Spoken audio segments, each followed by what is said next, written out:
This Film is Lit, the podcast where we finally settle the score on one simple question. Is the book really better than the movie? I'm Bryan, and I have a film degree, so I watch the movie, but don't read the book. And I'm Katie. I have an English degree, so I do things the right way and read the book before we watch the movie. So prepare to be wowed by our expertise and charm as we dissect all of your favorite film adaptations and decide if the silver screen or the written word did it better. So turn it up, settle in, and get ready for spoilers, because this film is lit.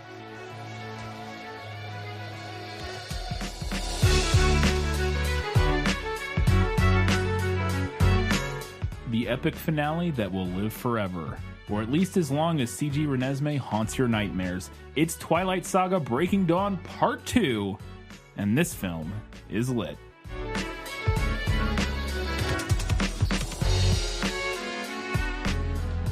Hello and welcome back to This Film is Lit, the podcast where we talk about movies that are based on books. It's the final episode of the summer series 2020.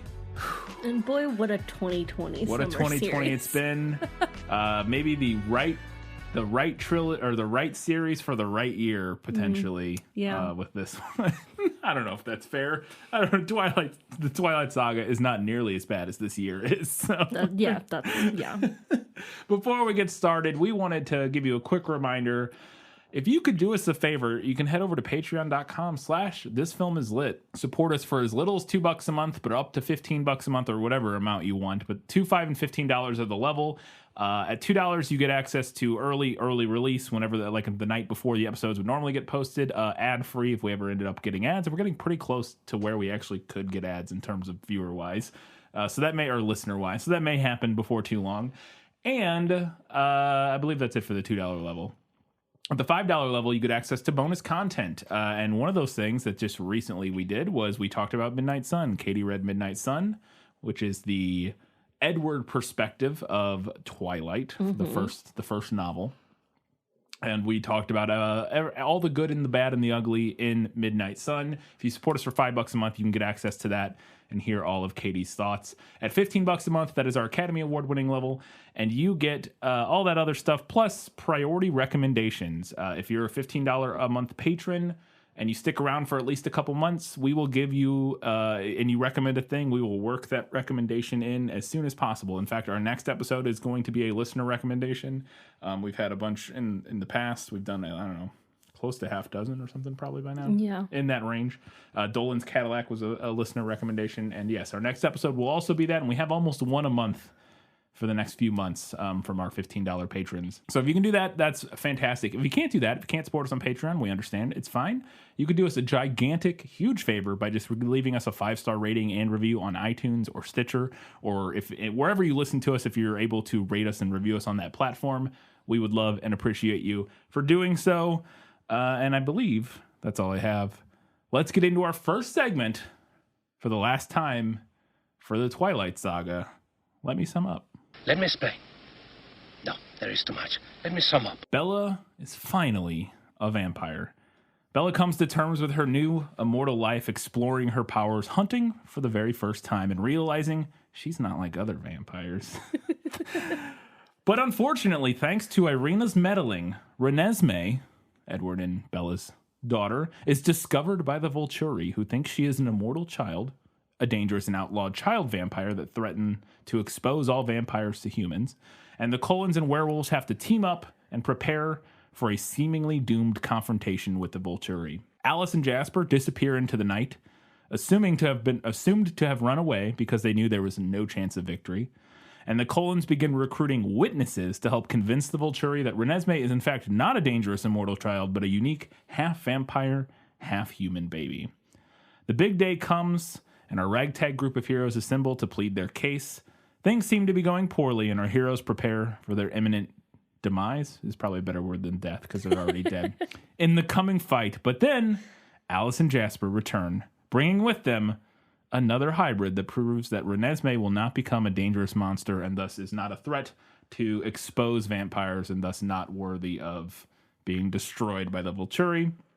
The Volturi stand down and disappear into the sunset, leaving our happy family to enjoy the rest of their immortal lives forever.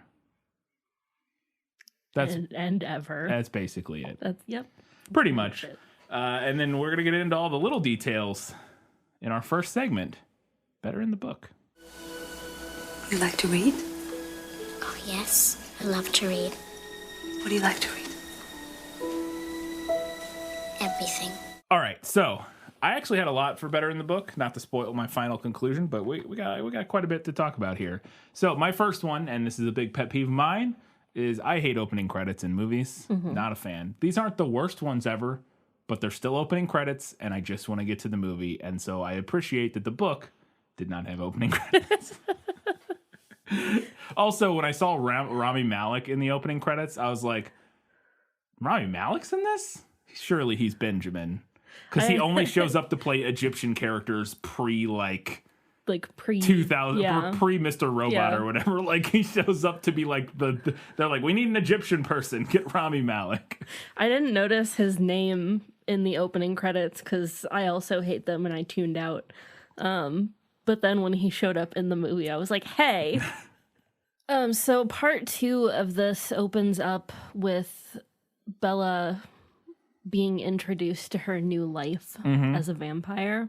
And we get a lot of description of what she's seeing and hearing with her newly enhanced vampire senses for the first time. Yeah. And I thought that was just more detailed and interesting. I agree. In the book. I didn't think the way the movie portrayed it was terrible. No, they do like some very quick, like close, like super fast they do zoom a lot ins of to like little details, a lot of zoom ins. like water running down the side of a vase or whatever. And yeah, it's all right. And then there's like stuff that the movie can't show, like the fact that vampires see an 8th color on the color spectrum. Yeah. Like, you can't do that in your movie, so... But it's interesting. Yeah, for sure. I agree that it is better in the book. I also thought it was better in the book that all of the Cullens were there when she wakes up. They're all, like, waiting for her to wake up. And we get, like, a little bit of teasing from Emmett. And also, I don't know if you remember, we discussed this at some point. Now I can't remember which episode we talked about it in, but there is definitive evidence in this book that vampires can see Jasper's scars better than humans can. And I didn't know why you would. I was like, I don't remember that little detail, but yes, that is clear. She can see them. They're very like striking now. It's very obvious, whereas before that was not the case. There's a moment in the book where during this moment where she stands in front of the mirror and because all the people are there, one of the things is Alice wants to be there when she sees herself for the first time or whatever. But she has this moment of like coming to terms with like not recognizing herself, of looking so different.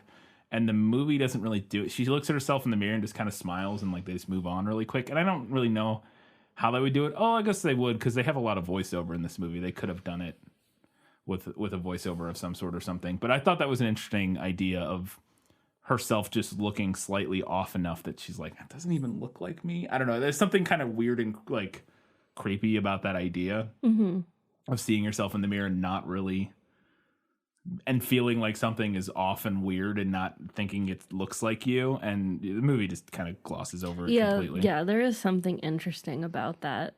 And then on a similar note to her like coming to terms with her new reality, basically, there are a couple moments in the book where she's kind of coming to terms with who she is now. Like we have like Edward demonstrating how to jump out the window, and showing her how to like leap across the river, which I thought were both like nice little moments. Yeah, and this whole thing, this is some of my favorite parts of this book, is all of the moments right after she becomes a vampire. Similar to how we talked about in the last episode, how sort of well written and evocative the process of the transformation is by Stephanie Meyer. I thought that the whole part where she's like testing out all of her powers and running through the woods and stuff for the first time is like really well done and was exciting, and like I was like, yeah, like it's cool. It makes you wish you could do that. And the movie is just, it doesn't capture that, like partially because the CG them running through the woods just looks terrible. It looked ridiculous. It looks really bad. Like their faces, I don't know if they're body doubles with their faces CG'd on or if it's I don't know what was going on, but there was a couple shots right when they're first running through the woods where it's like, it doesn't even look like the faces. It looked like the CG baby, which, boy, we will get to that. Where their faces just looked wrong. Mm-hmm. And just for comparison, here's just a brief little passage from the book when she first starts running through the woods that I thought was like just kind of, again, written in a very evocative way that makes you want to be able to do that. I could finally understand why Edward never hit the trees when he ran, a question that had always been a mystery to me. It was a peculiar sensation, the balance between the speed and the clarity. For a while I rocketed over, under, and through the thick jade maze at a rate that would have reduced everything around me to a streaky green blur. I could plainly see each tiny leaf on all the small branches of every insignificant shrub that I passed. The wind of my speed blew my hair and my torn dress out behind me, and though I knew it shouldn't, it felt warm against my skin, just as the rough forest floor shouldn't feel like velvet beneath my bare soles, and the limbs that whipped against my skin shouldn't feel like caressing feathers.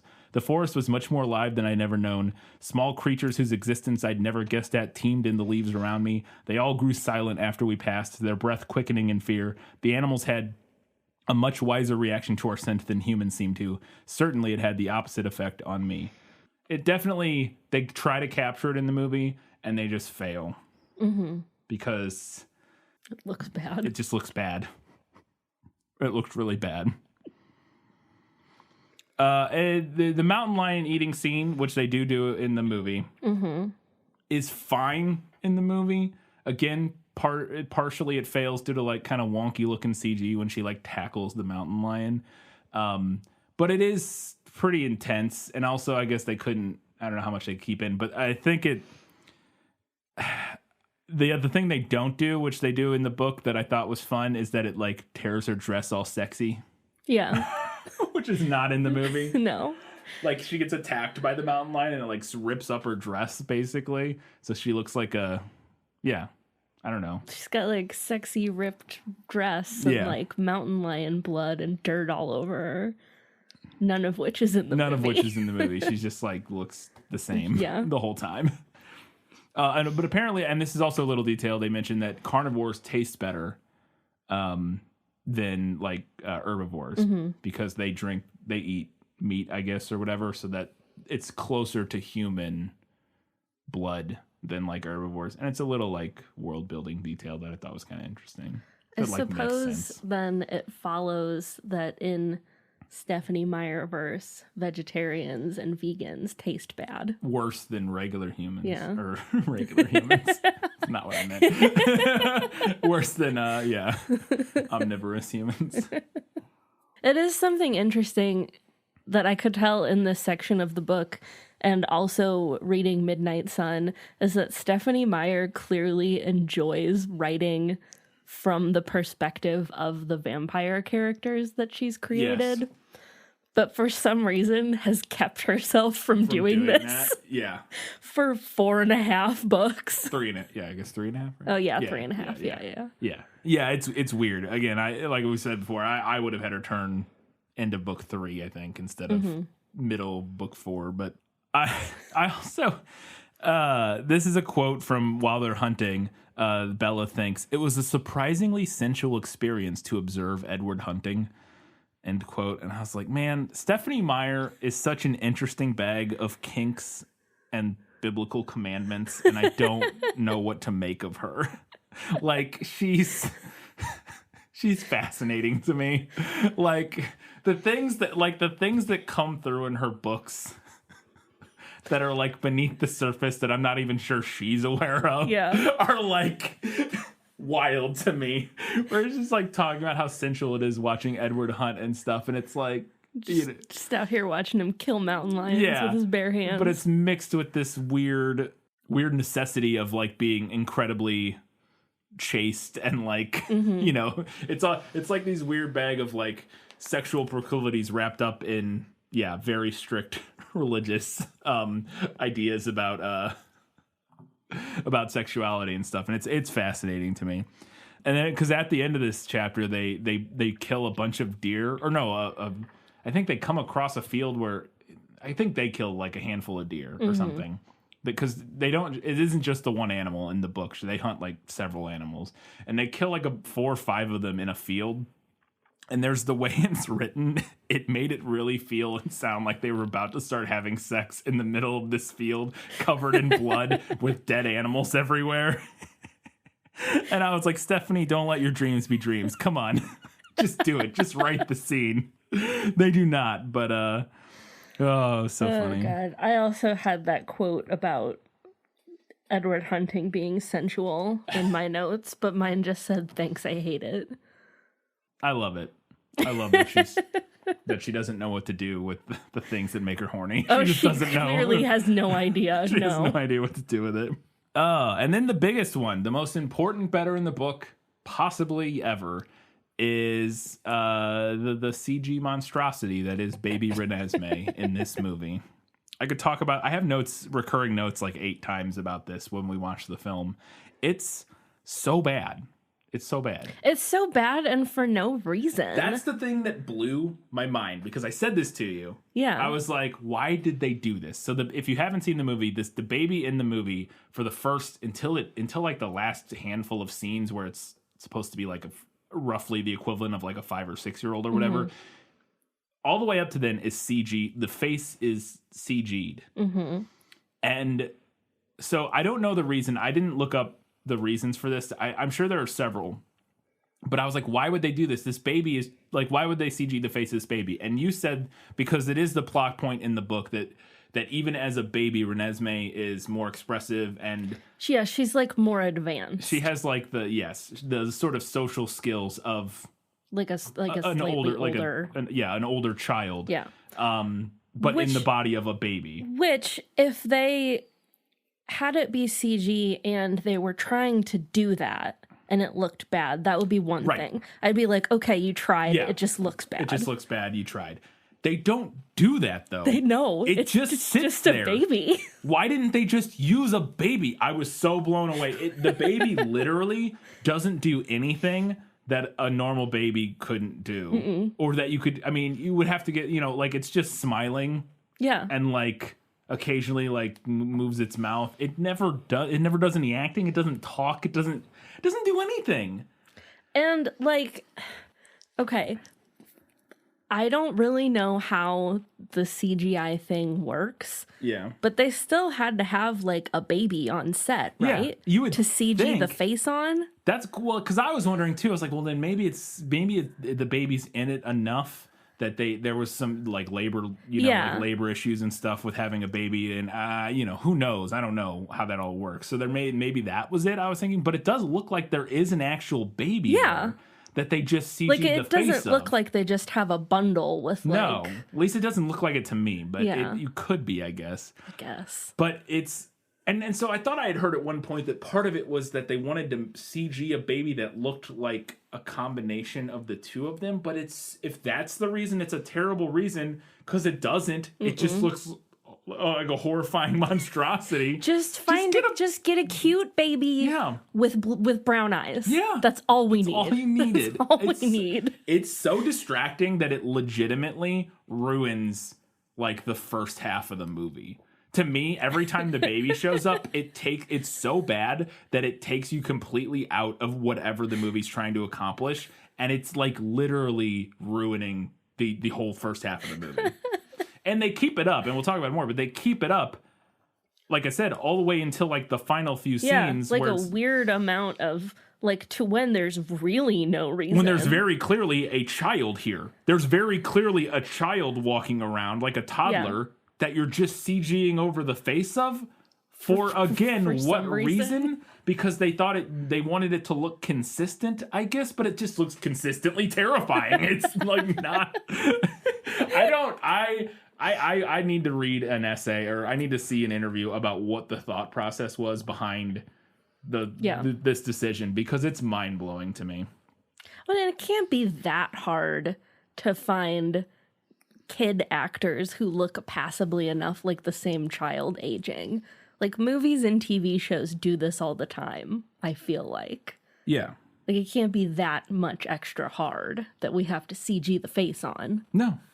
I don't know. It's truly mind-blowing that this went through so many stages of, like, pre-production. Like, so many people had their eyes on this and were like, Well, I guess that's what we're ending up with. Like, this got an okay stamp from a lot of people. How? It's crazy. It's crazy. So after we meet Creepy Baby, Edward and Bella get a present from the family, which is a cottage in the forest a ways from the main house.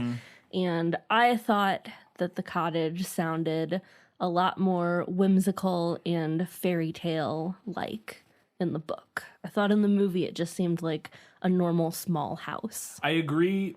So I had this in the movie, nailed it. I agree on the interior for sure is a little more like normal looking than it should.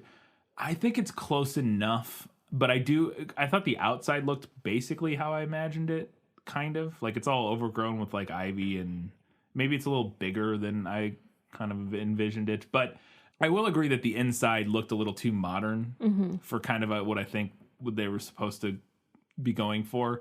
But they had elements of it. There was the beams on the ceiling in some parts that they specifically mentioned in the book, and the layout sounded the same. I thought it was close. They could have done better, but they could have done worse. So I put it in the middle. It's close, but it's for me. I really just wanted like Snow White's cottage. Yeah, in this movie. That's so fair. Also, I'm not really sure the movie does a good enough job selling how unusual of a newborn Bella is before Charlie gets there. No, I agree that it doesn't. So the movie keeps the scene where she's able to stop herself from killing and eating the hiker. A climber. Hiker person who's in the woods where they shouldn't be. Yeah. But other than that, I don't like. It's a big deal. Yeah. That she's able to like resist human blood right off the bat. Yeah.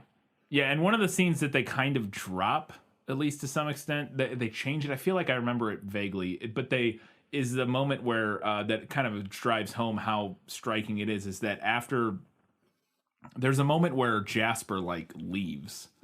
He like she does something, or they're talking about the fact that she didn't go hunt they're either discussing the fact that she was able to stop herself and not kill the hiker, or she does something else that is something that like a newborn shouldn't like be able to control. And Jasper's like gets very upset by it and like leaves. Yeah. He's like, bullshit. And then they have a discussion about how like it was so hard for him that he's like wondering if there's something wrong with him, that he like that it's so easy for her, like what's wrong with me that I was like killing people when I was a newborn vampire. And they kind of like talk about that a little bit, and the book or the movie doesn't really have that scene. I think there was a mention that Jasper's like, what? How is this? This doesn't make any sense. But yeah, they don't drive the point home in the same way in the book, that it is completely outlandish that she's like a Mary Sue vampire. Well, she was not like other humans. Yeah. And now she's not like other vampires. Yeah. I did turn to you and say like, oh, I figured out what her superpower is, or her it's that she has an old soul. And that's it. I hadn't gotten to the point where they're like, you're a shield or whatever. I was like, oh, okay. But yeah, I legit thought that was her vampire extra power, was that, which would make sense to me, because that is a thing that her mom talks about. Yeah, her mom talks about how she's like a 40-year-old, basically, even though she's like 17. Yeah, like you're an old soul. Her mom says that to her. So it does, like, it stands to reason that she would be born as like a decades-old vampire. And so I was like, oh, that's the amplification of her natural human thing into a vampire. I was like, it actually makes sense. No, it's actually that she's a psychic or something, a shield. She's a shield, which also is a thing that she had with Juice Human. It's why Edward couldn't hear. They just never really go into like where or why that came. Which I guess they don't really do it with any of the other people. We don't know why Alice is psychic, other than she was psychic as a human. Yeah, they don't really go into details. I still think Bella should have gotten some psychic powers. Yeah, she has prophetic dreams. I'm telling you. Or she did. She doesn't sleep now as a vampire, so maybe she just loses that power. Oh, that's true. Because, it was only when she was dreaming, so now she can't. She doesn't sleep. She can't. She loses her dream prophecy powers. So when Charlie eventually does show up at the Cullen house, There's a lot of like pretty similar stuff that'll be in the movie. Nailed it up till this point. But one thing that the movie leaves out that I really watched was Emmett turning on the football game. Yeah. To kind of like distract Charlie. Yeah. And it totally works. Yeah, totally makes sense. It totally works. It's a fun little moment. And it does, Charlie does get distracted by Emmett. He's like, go Gators or whatever. And it helps, it brings him into a place of normalcy so that he's able to deal with he's able to compartmentalize a little bit. Yeah. I also kind of missed, there's a moment right before Charlie leaves that first time where there's a description of like the different things that the Cullens are doing about the house, where they kind of let the facade slip a little bit. Not a lot, but just a little. Yeah. Everyone was still there, besides Jacob, who I could hear raiding the refrigerator in the kitchen. Alice was lounging on the bottom step of the staircase with Jasper's head in her lap. Carlisle had his head bent over a fat book in his lap.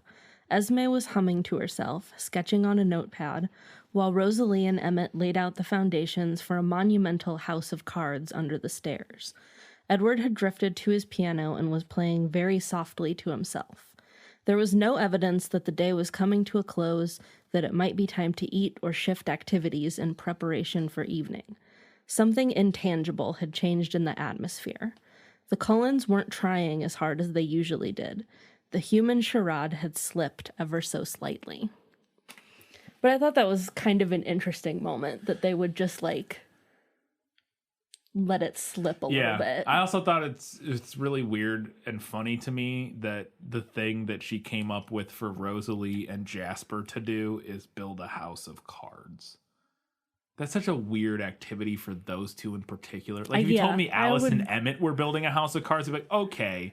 But Jasper and Rosalie wouldn't. I feel like they switched the descriptions. Like, Jasper, like, because it was like, wasn't it like Alice and Jasper were just like sitting on the stairs with each other. Or sorry, not, that's what I meant. No, I agree. House of Cards does seem more like an Alice and Jasper kind of a thing. I don't know. It just was weird. Yeah. So there's this like very brief moment in the book that kind of comes out of nowhere and doesn't go anywhere else again. It's just like this very strange little like momentary metaphor that Stephanie Meyer writes that I actually thought was super interesting. And if I was making this movie, would have been like one of the things I used as like a visual framing metaphor for like the whole story, I think maybe, or something. And it's this idea of the loom of fate. I'm just going to read briefly here. I took mythology a lot more seriously since I'd become a vampire. Often when I looked back over my first 3 months as an immortal, I imagined how the thread of my life might look in the fate's loom. Who knew but that it actually existed?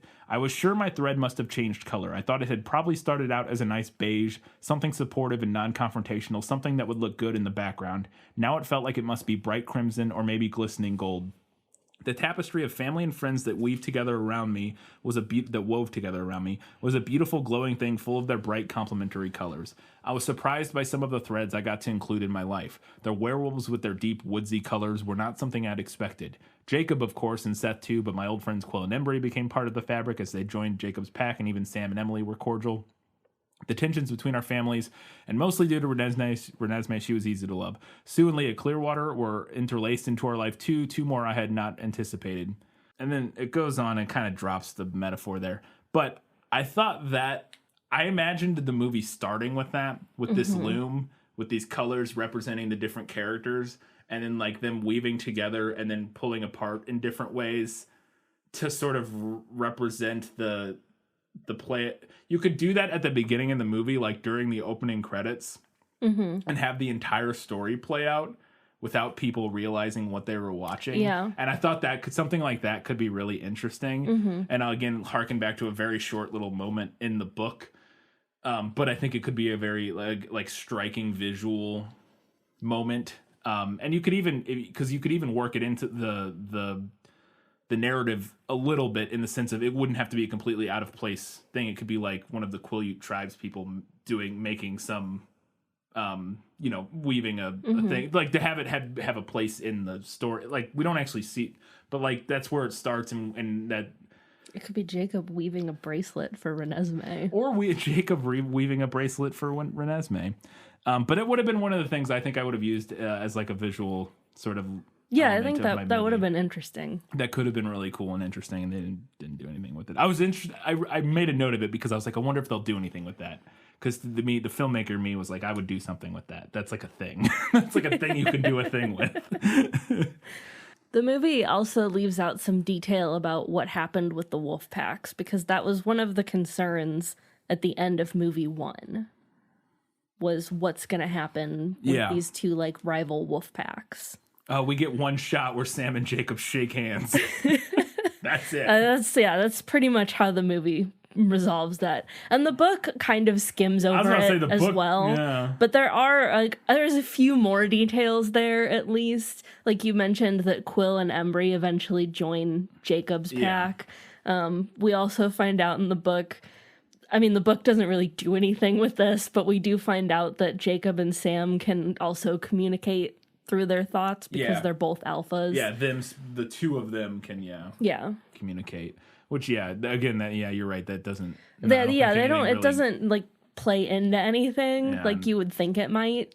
I wonder if like she was intending to do something with that and then that detail like made it through editing despite not going anywhere. Not going anywhere. Like but that's not what it is, because I say the only thing that comes back with like the communication is at the end, where we find out, and I don't have a note about this anywhere because it's not in the movie and it's not really super important in the book, but Bella realizes that when she puts her shield around Jacob, it also goes around his entire pack. Yeah. And the same with Sam. Yeah, because they're all like interconnected. Because they're like linked. So as long as she's protecting Jacob, she ends up protecting all of them. But that doesn't relate to Sam and Jacob's being connected in any way. So. It really is like, I wonder if she was intending to do something. I have a note about it later, but the entire end of this novel feels like Deadline was coming up real quick, in my opinion. But there's this scene in the book or in the movie that I guess it is what it is. Where this is the moment where Irina sees Renesmee out in the woods, and it happens similarly in the book. It's her and Jacob and Renesmee walking through the woods as it's snowing. And then Irina sees Renesmee and sees Jacob with Renesmee and is like, what the fuck? Yeah. And because she's mad about the werewolves killing Laurent, and she thinks it's an immortal child, and she runs off to tell the Volturi. But there's a little detail in the movie where Renesmee like jumps 100 feet in the air. Yeah. And looks like she's flying. But I assume she's jumping. Because we both were like, what the fuck? Wait, she can fly? It's because they don't show her jumping. She just like leaves the ground. And again, I think it's partially a result of not great CG. Like it doesn't quite illustrate like the momentum. Like it just looks like she's levitating. Like it doesn't depict like the weight and like movement of a jump, even though it is, I think, what it's supposed to be, because she cannot fly as far as we know. But she never flies again if she can. It just looks, assuming even it was a jump, it just looks kind of weird and stupid. And she never does it again. It's just like, I don't know. It's just one moment. I don't even know why it's necessary, because she could still just... It's supposed to be magical and fun, but it's weird. It's whimsical. She's catching snowflakes by jumping high into the air. Yeah. Whimsy. Yeah. So then after that, they now realize, oh no, the Volturi are coming, and they're scrambling, trying to figure out what to do. And it's also not really explained in the book, but I kind of like it. But we at least see them leave. Alice and Jasper leave. In the movie, it like... They're talking about, oh no, the people are coming, or the Volturi are coming. We got to do something. And then it cuts to like the next day, and they're getting ready to like go find witnesses or whatever. And they get a note from Sam that's like, Alice and Jasper just left. And it's the same note they get in the book saying they left. But it appears that like our people didn't, that the Cullens didn't even realize they left. Yeah. Whereas in the book, they leave intentionally to go find somebody or do something. Although it's vague, which Alice, they do a lot with Alice in the books, where she'll just start doing something and they won't explain what it is, but the Cullens all just trust that whatever she's doing. I mean, she sees the future. Right. Because of something she saw, it makes sense. So like when her and Jasper leave, like in the middle of the night while they're all standing there talking, and they're like, oh, they must be going to do something. But then they find out the next day they come across Sam, and they're like, yeah, they left, and they left you this note. And it's a slight change, but I liked seeing them leave and thinking, because it's almost feels like more of a betrayal in the book, because you see them leave and you think it's part of the plan. Mm-hmm. I mean, it is ultimately, but you think it's part of the plan as the reader. You're like, oh, they're going to do a thing. And then when you find out later, a few pages later, oh, no, we assume bailed on us. Yeah. It feels more interesting. Whereas in the movie, they're just like gone. And you're like, oh, I didn't even see them leave. Okay. You know what I mean? I don't know. It feels different slightly. So I want to talk about this real quick for a minute because I'm curious to get your take on how Stephanie uses Alice and Jasper in the last half of this book, particularly Alice. But so they leave, and Bella mostly surmises that Alice has left because she doesn't see that there's any hope that they can win this fight. She thinks they just left to run away. Now, me reading this, I knew that Alice eventually came back. I remembered that plot point. And to me, reading, I really felt like Stephenie Meyer was kind of really hitting it over the head, trying to drive home this red herring of, oh, I guess Alice is just gone forever. And I was curious if you felt like that too. A little bit. I mean, I didn't know that she came back, but I assumed. But see, the thing is that for me, I would have assumed if I was the Cullens or Bella or whatever, which I guess she was a Cullen, I would have assumed, which was my thought reading the book, not that she bailed on us, but that she has to leave and not tell us why for whatever possible thing could work out to work. You know what I mean? Because I wouldn't expect, they feel like, I mean, they know Alice and stuff. They wouldn't just leave them unless they had to for a plan to work. So in my head, it was obvious that that's what was going on and not that they had just bailed on them because it was hopeless. You know what I mean? Yeah. And I was surprised that none of the Cullens seemed to come to that same conclusion. Clearly... I mean, we know they're occasionally slow on the uptake. Right, yeah, maybe we should try blood with the baby. Right, yeah. No, that's fair. I guess that was what was weird to me. It's because to me it seemed so obvious, and that was my thought, was oh, they have to leave and you have to not realize they left or why they left, because if you did, then it would ruin things, and but there's some plan in the works, hopefully. And none of them seem to think that, or if they do, they don't ever, Bella never seems, at least from my memory, doesn't think about it that way. I don't know. I just thought it seemed obvious to me that Alice was, it was obvious that Alice was coming back. I mean, she's not just she's one of the main characters. She's not just gonna bail and just live out her life on the beach drinking mimosas while our friends get massacred. It's a feint that just doesn't work because of who the character is. If it had been just Jasper, maybe you know what I mean, or something. Or if it had been Rosalie, Rosalie and Emmett, I would have been okay, maybe they would bail, maybe, but Alice isn't gonna bail. You don't buy it. So it's all right, there's something greater at work here. There is a member of the Volturi who's mentioned in the book that I don't think came up in the movie. I don't remember them talking about Chelsea in the movie. I think she's in it, but I don't. But I found we don't meet her or anything, but I found this idea intriguing. So she's a vampire with the Volturi guard who has this special vampire power of being able to break bonds within a coven. Oh yeah, I forgot the book mentioned that. Yeah. And it's then she can recreate so that a vampire feels bonded with the Volturi guard. Yeah, that's right. But I thought that was intriguing because the Volturi are basically brainwashing vampires into wanting to join them. Yeah. That's what's happening here. Yeah.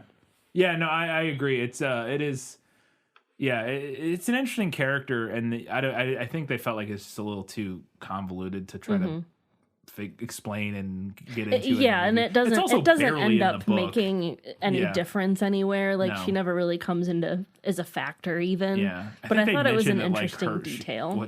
in the last, like, in the confrontation in the end, don't they mention that, like, well, because Bella's shielding everybody. Yeah, they can't do anything. they mentioned that she's there, but she can't do do anything anything because of Bella. Yeah. So we see Alec, who is also in the Volturi Guards, Jane's brother.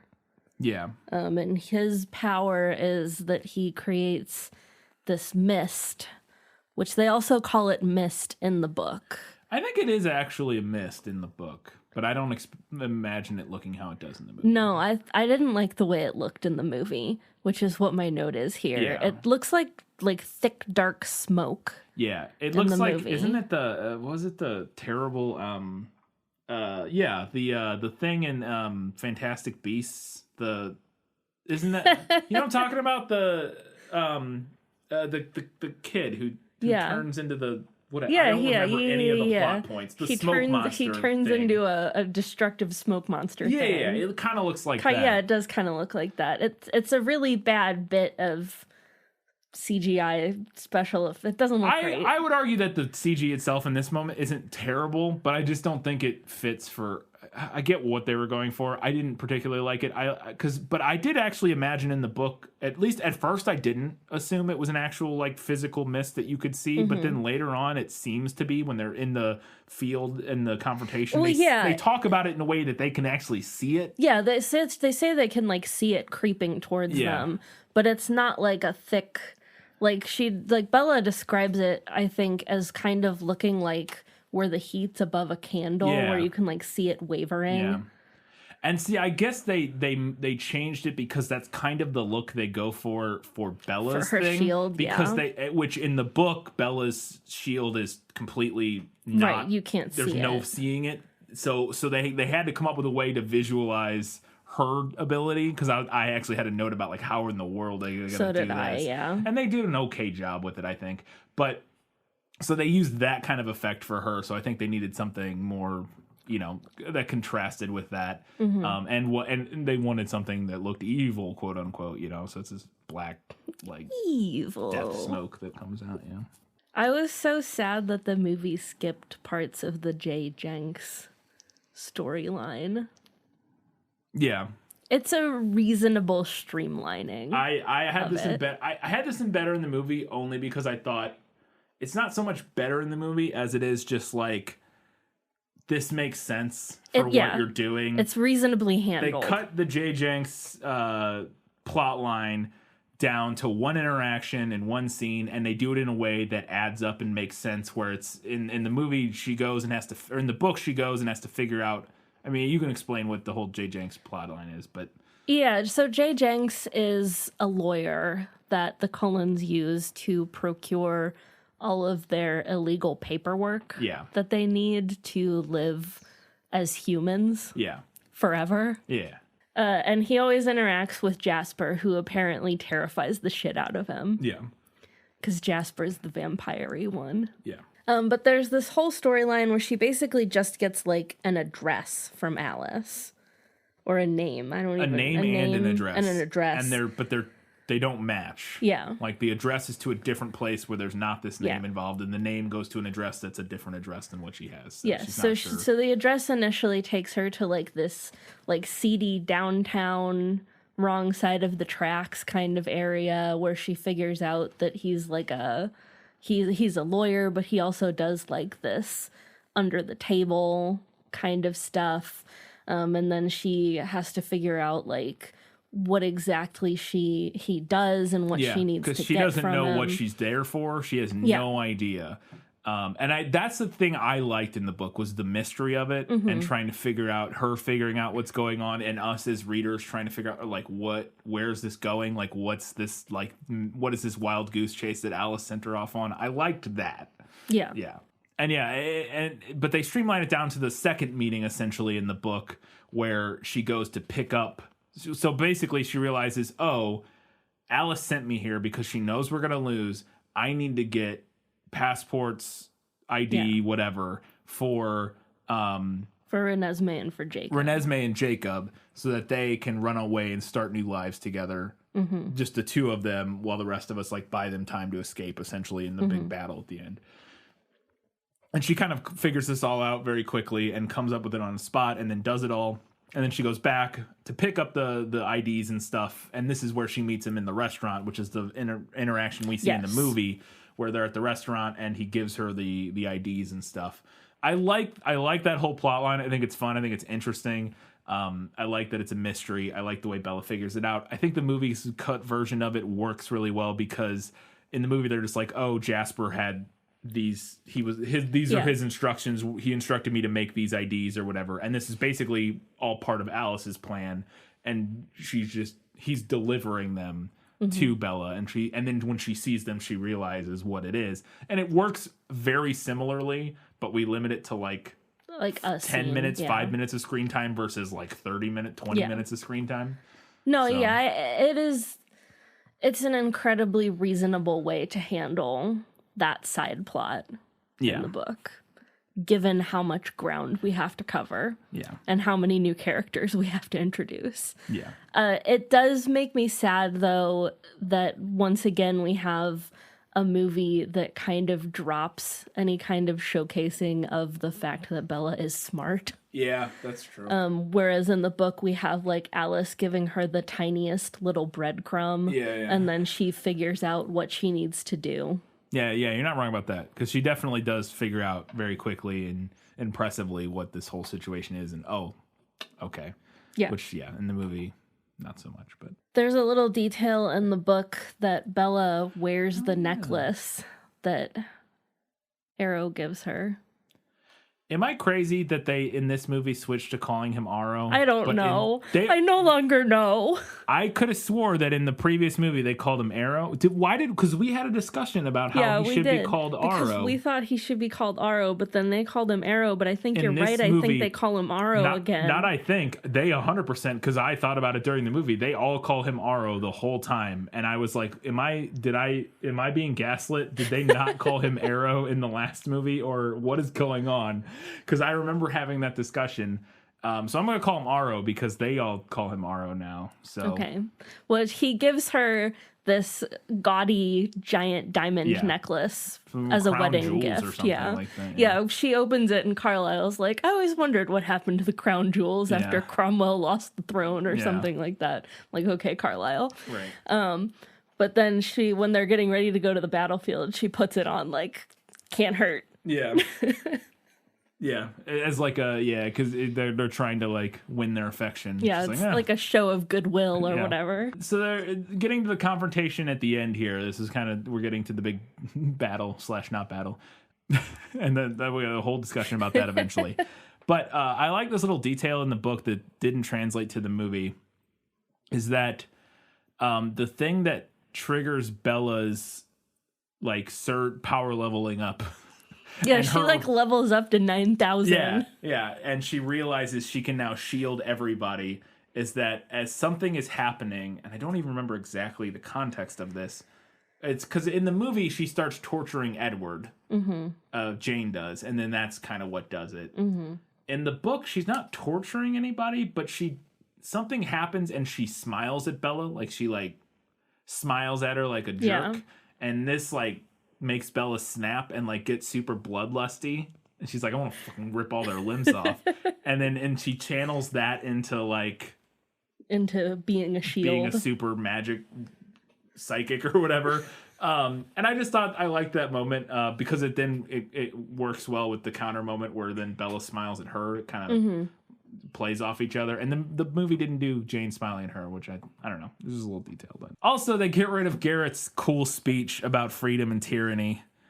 I thought this speech would be in the movie, but I put a note as I was reading the book that they would 100% give it to somebody else. That was what I thought would happen too, but they just cut it out completely. And they do kind of give a hint of it to Edward at an earlier point in the movie. Give like a couple of the lines or something, ideas to Edward. To Edward when he's trying to rally all the witnesses to come fight with him, basically, like earlier in the movie. They kind of give some of it to that, but there's this big moment where Garrett is talking to all the witnesses who came with the Volturi to try to sway them, essentially, and he gives this big rousing speech, about because he's an American revolutionary soldier or whatever. About tyranny and stuff, and it's a fun moment, and they got a great guy for it. Lee Pace would have crushed it, We'll talk about him later, but I was looking forward, once I saw who they had playing that role, I was like, oh man, I hope he gives that speech. That'll be fun. I was a little bit sad that the movie left out some of I don't remember how they pronounced his name. Nahul, the other half vampire, half human. They left out some of his backstory. Yes. A lot of his backstory. Yeah. Like the fact that his father, the vampire, is running around making half vampires on purpose. Yeah, that was wild. Because he's creating a master race. Yeah. That's super wild. Yeah. Yeah. It is interesting. Yeah, he's got sisters and stuff. He got a bunch of half sisters who are also like half vampires. Vampire. He's not the only one, but he's just the one that's there. Yeah, so his dad's like doing this on purpose, and the Volturi are like, maybe we should go talk to him. Yeah, now. that is the last. They're like, maybe we should talk to him, and they're like, yeah, that's probably a good idea. yeah, they do trim down his role quite a bit. He's a very similar sort of Deus Ex Machina in the. Yeah, I mean, not really, but kind of in the book. He's a very limited role in both, except he shows up. He has some. He's part of the denouement in the book that's not in the movie, which it's fine.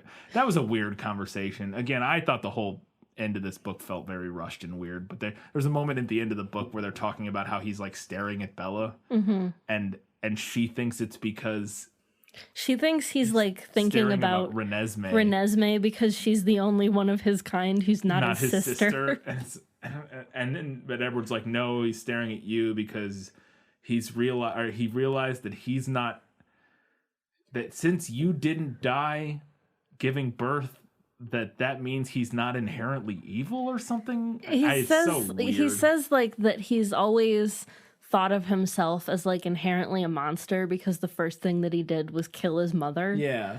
But because Bella is still alive, he sees like what could have been, I guess. It's a weird. Again, it feels very half-baked to me. And it's like the whole denouement, much of the end of this book, the last like couple chapters, I was like... Because I feel like, if anything, the existence of this family should make him more upset and depressed. Right. One would think, but whatever. Alrighty then, that was it for Better in the Book. Let's go ahead and talk about what was better in the movie. My life has taught me one lesson, Hugo, and not the one I thought it would. Happy endings only happen in the movies. So during Bella's first hunt, we mentioned that in the book, she smells some hikers in the woods where they shouldn't be.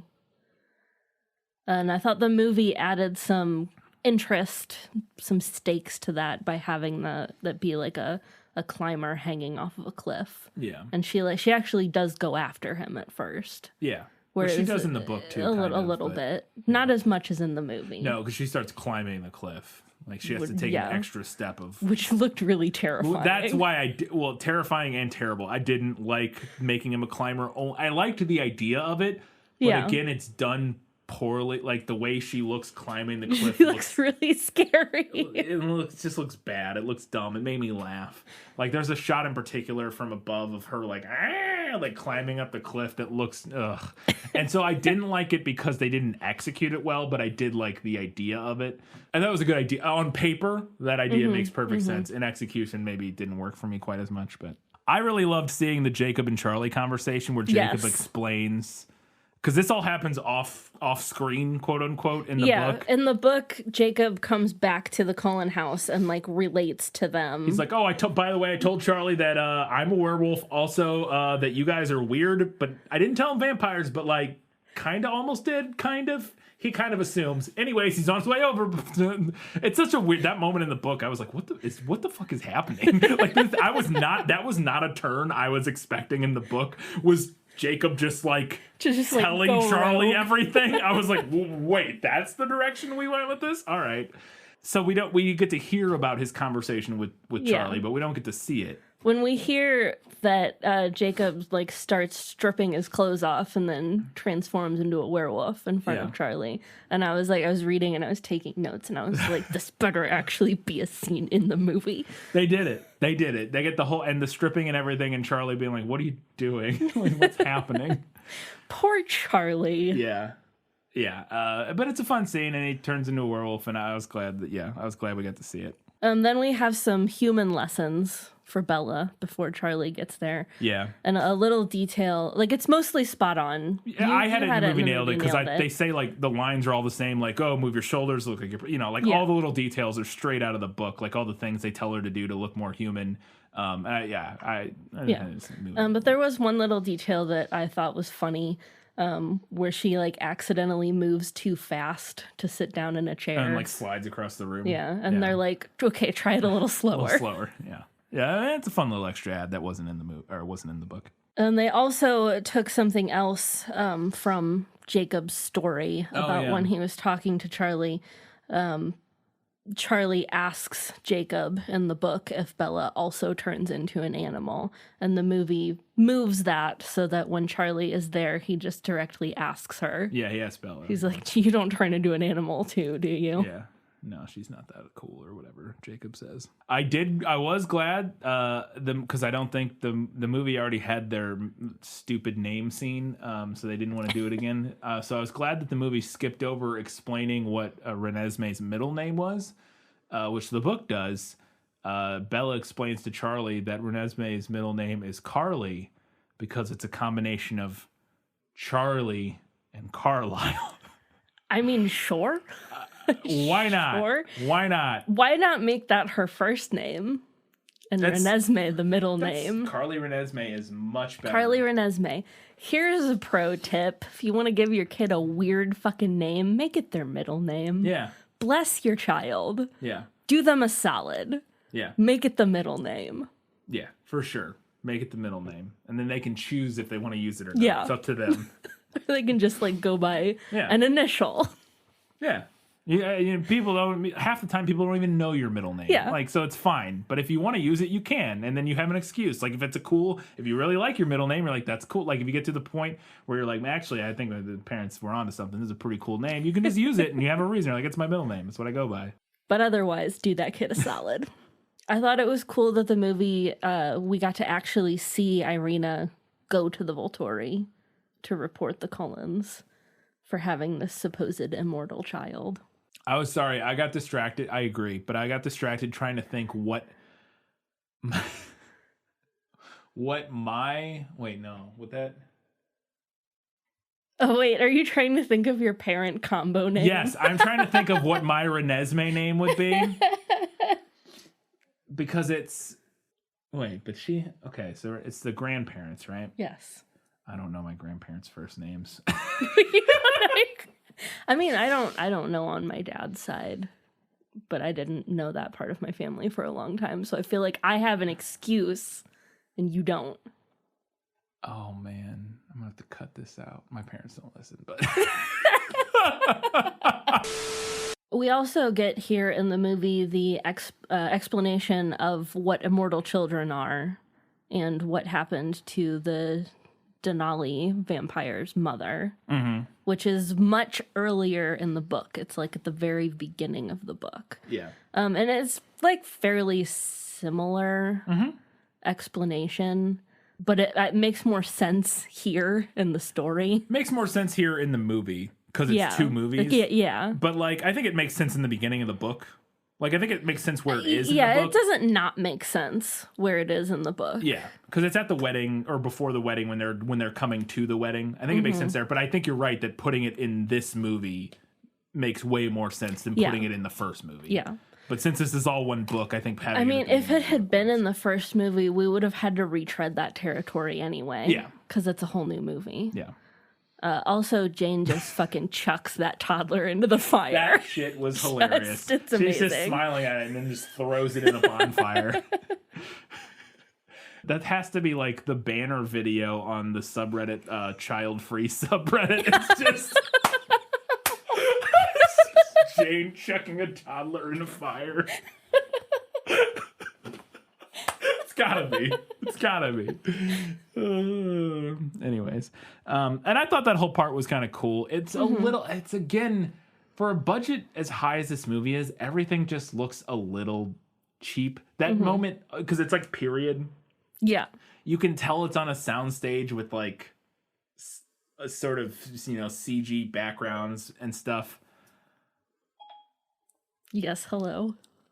Was it because I said soundstage? Maybe. Sorted? I don't know what I said that set off Siri, but you can tell it's it just has that look of like a cheap fantasy moment, and it's just a little.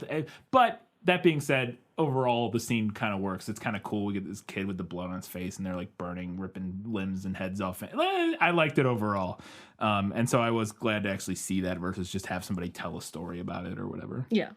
And I don't know if it necessarily makes sense, but I did like that the movie had Bella and Jacob and Renesmee travel up to Denali to go talk to the Denali clan about Renesmee.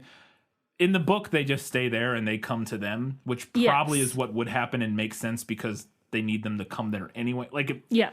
I think the book's version makes more like practical sense, but I just liked the fact that we got to see a different location, like go up to Alaska and see like the mountains and stuff. Yeah, I think this portion of the movie where the Cullens are like globe-trotting around, rounding up vampire witnesses, I think the movie made the good decision to include more locations, more introductions, demonstrations of different powers and lifestyles, whereas we don't really get any of that in the book. Like after the Denali clan gets there, it's kind of just summarized, like the different people who it's show just like up. who shows up. It's like it's like reading the begat section of the Bible. It's like, all right. Yeah, but no, I agree that going around, like doing a little bit of a globetrotter and kind of like montage of them going into, the different lifestyles. We actually see, I thought it was interesting that, Garrett actually, his interaction with we actually see a vampire eating a person in the movie. Yeah, he's hunting. Yeah, he's like hunting when they come across him. And that also drives home because it's something mentioned in the book, but we don't ever see them hunting, that they are.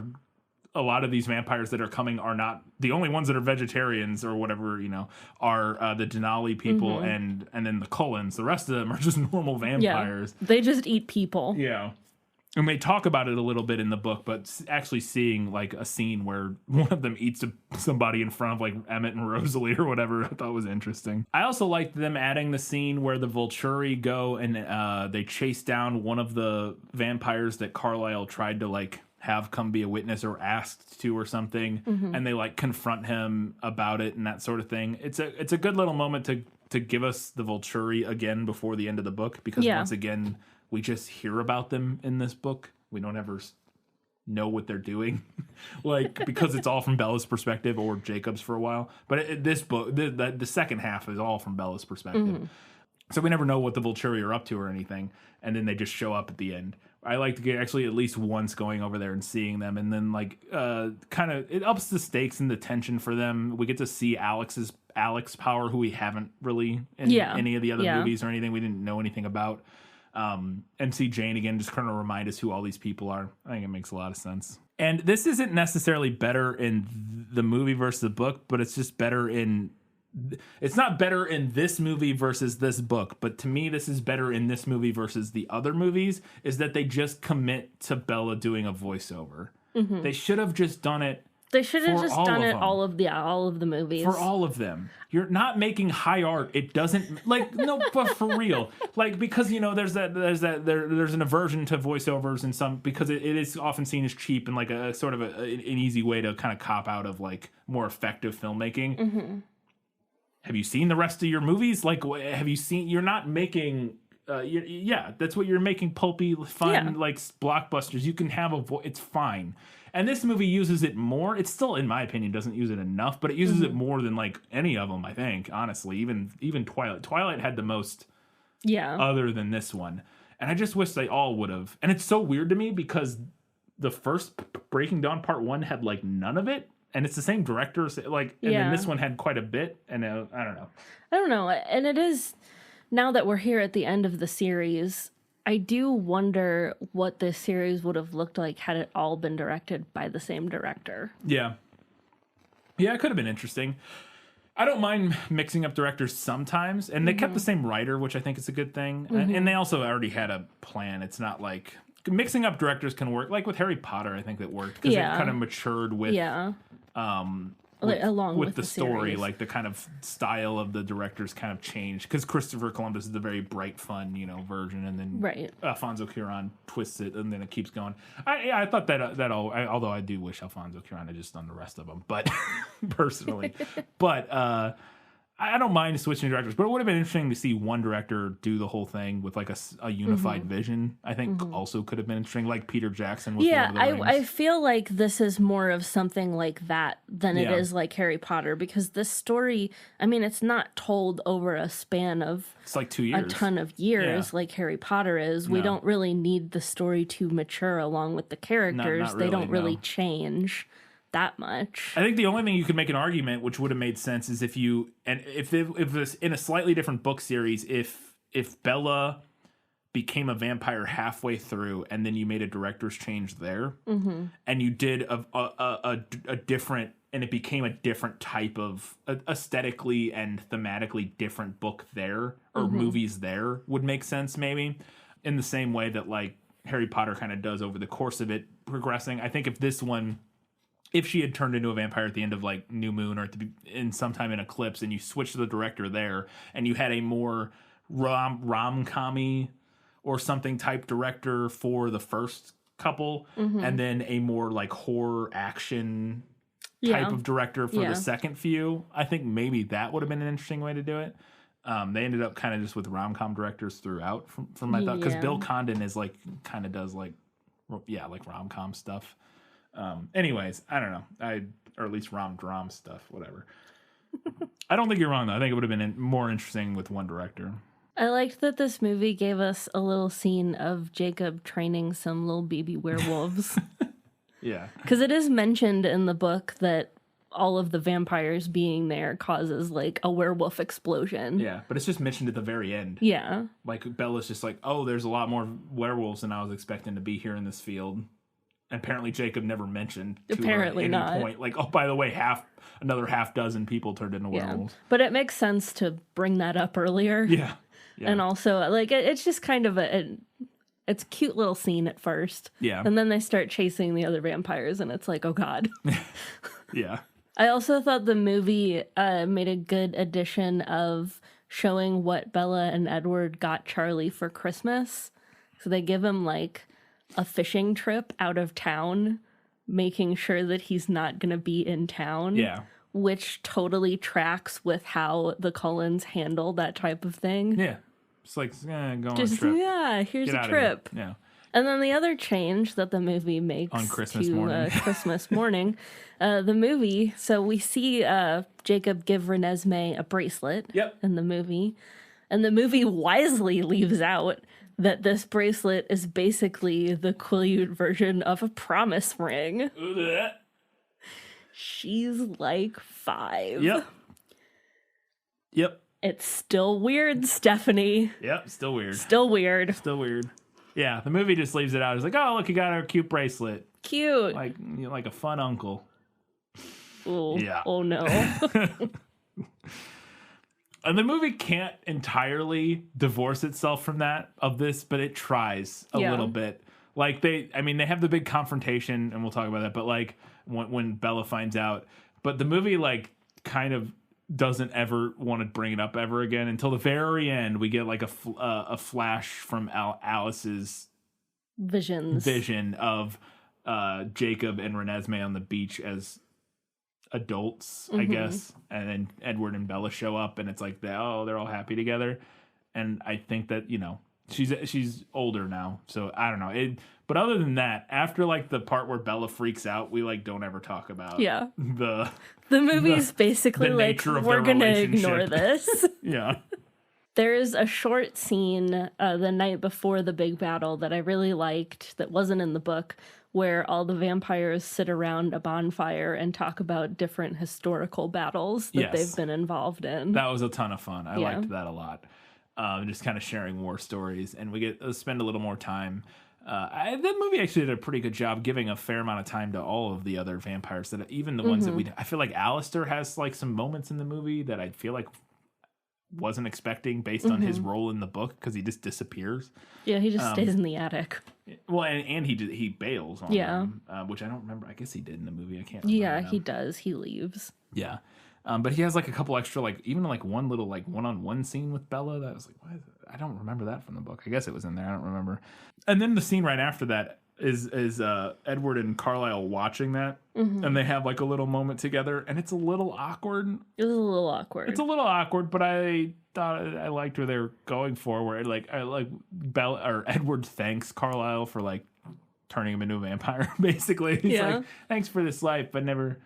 You know, I liked the inclusion of I like the inclusion of that sort of tender, vulnerable moment between a father and son, quote unquote, because it's I don't know, it's something you don't see a ton in movies, and I thought it was handled pretty well.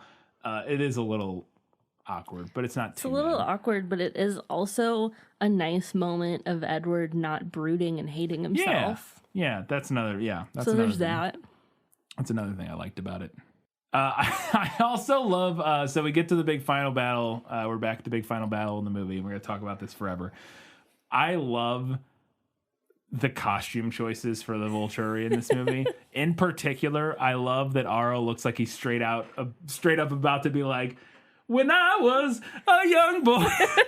He's wearing the Black Parade. Yeah. He has exactly the Black Parade fucking like military band, like whatever that is, thing that yeah. I love it. I love it so much. I love him in this movie. He's incredible. And we're going to talk more about him, but it's just everything about him. And it's described in the book. His personality definitely was there in the book. His sort of weird, aloof, like he's villainous, but like gleefully villainous, but also like you aren't sure if he's actually villainous or just like you don't know what his motivation is, and I think that's what makes him like, super interesting. He could just be doing it for the lulz. Yeah, he's almost like a troll, but he's not as obnoxious as a troll, but you're just never sure what his deal is. And I love that about him. And it is there in the book, but the movie really amps it up to like 11. And I love that so much. And it's primarily Michael Sheen. His performance is incredible. A little detail. I don't know if it was him or the director or whatever, but when he first sees Bella in person for the first time, and since they last saw each other, whatever, and he says her name, he says it like with an Italian accent. It's like Bella, and it's a little detail, but it's so perfect. I love it so much. Young Bella. And then he sees Renesmee, and he fucking laughs. Like, oh my god! I scream laughed when that happened. We were very unprepared for his laugh. I was wholly unprepared. I love him. I love his performance. It is so much fun, and that laugh when he sees Renesmee is I couldn't even begin to do it justice. I don't remember, but it's delightful. It comes out of nowhere. You should probably just cut it in. I will just cut it in if you haven't watched the movie. It's incredible. It's incredible.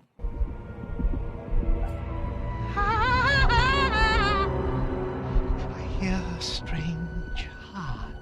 Let's talk about it. The big change. Oh, the biggest. Had to blow people's minds in the movie theaters. We get a fake battle.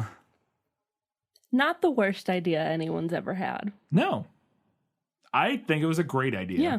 Honestly. I think it was this is why we have it better in the movie. I don't know if it makes sense in the book. I don't know if it would make sense to have in the book. It would be hard to do. Yeah. Also, because it ends up being Alice's like future vision. Yeah. And Bella is not privy to those. Yeah, it's so not part of her perspective. How would you do it? The movie is able to use the fact that we're not in Bella's perspective all the time to do this.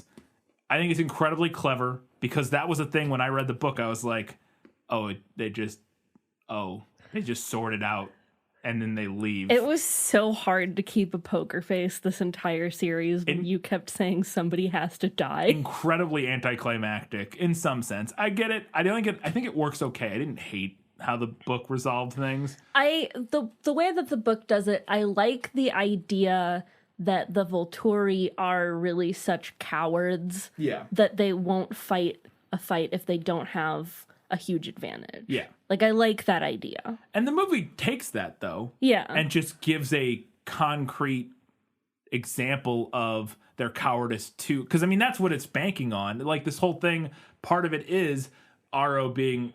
seeing this future vision and thinking that he's going to die. And then, being a coward and being like, no, never mind. Yeah. We're good. And it's the same thing, same idea. But, yeah, because we get to do... truly, whoever came up with that idea in the writer's room, they had to have been like, oh, that's a really good idea. Oh my God, that's... Because they actually, what they did is they all sat there for hours like, how do we get to have our battle? Yeah. We can't end this big franchise and not have a big fight scene at the end. Yeah. We have to. And then somebody came up with that idea and they're like, and it makes perfect sense. Oh, yeah. You get to have your cake and eat it too. It's wild how much sense it makes. Given it like breaks no rules, it totally follows. It doesn't even change like thematically what happens in the book. Like it's still, like I said, still the same idea of Aro being of them being cowards and not wanting to lose the fight. Not wanting to fight when the odds are even and that sort of thing. Perfect sense. And you get to have this big fuck off battle where everybody dies. Big batshit battle. You get emotionally resonant deaths. Everybody gets to show off what their powers can do. Marcus's long suffering finally when they kill him. Just so excited to die. It's so great. And I mean, it starts.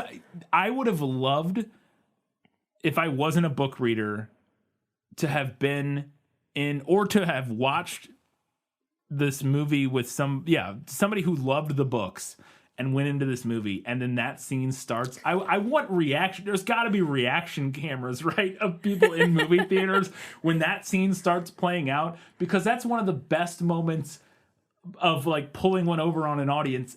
Gotta be ever. Yeah. That's the other thing that makes it so incredible is you get to, not only get to have your cake and eat it too, you get to actually like surprise and like and fucking troll an entire audience. Like you get to just, because you never see it coming. No. And then it starts and then it rips Carlisle's head off and you're like, the fuck just happened? Like Jaws had to be on the floor. Had to be. Because you don't see, because it rolls in perfectly and you don't realize what's going on. I would have paid so much money to be sitting in theaters with people who loved the books watching this for the first time.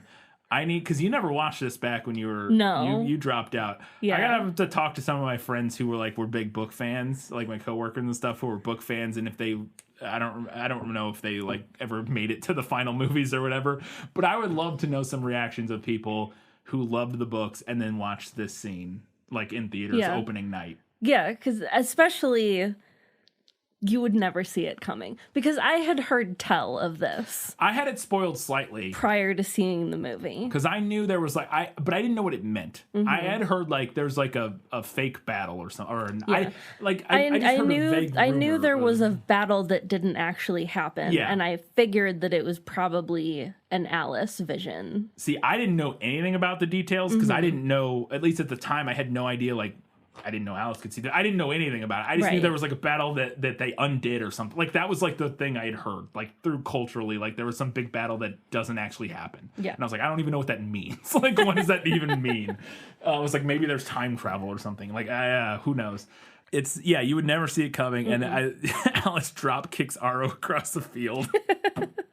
The whole thing is fucking incredible. Oh, yeah. Jasper gets decapitated. Seth dies. That one was... Everybody dies. It's incredible. And then there's that moment Alice, like, feeds Jane to Sam. Yeah. That's the thing that makes it so great, is they're like, all right, we're already doing this thing that's fucking insane. Let's go over the moon with it. Let's take it to 11. Turn it up to 11.